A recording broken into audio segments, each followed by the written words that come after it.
Donc en prison à Blois jusqu'au 9 août. Oui. Parlez-nous de ce 9 août. Ben ça commençait dans la nuit, bien sûr. On a ouvert les portes. On nous a ouvert les portes des cellules vers 11 h du soir. Qui? Ah, qui? Alors ça, je vous dirai pas qui. Certainement des résistants qui avaient déjà pris position, qui avaient investi déjà la prison.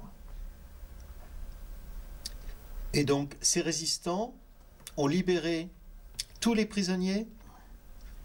Et comment l'ont-ils fait? Tous les prisonniers dits politiques. Comment ils ont fait? Eh bien, on nous a réunis par petits groupes déjà dans l'entrée de la prison.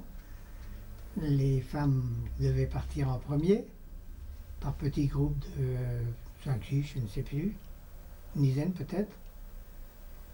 Et puis on a attendu que les Allemands quittent leur poste de surveillance à l'extérieur. Ils avaient installé une mitrailleuse pour garder l'entrée de la prison la nuit. Et habituellement, ils quittaient le poste beaucoup plus tôt, vers 7 h.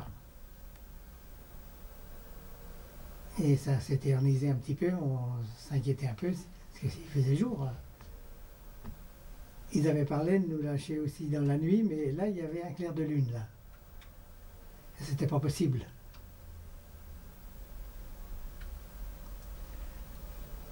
Cette libération s'est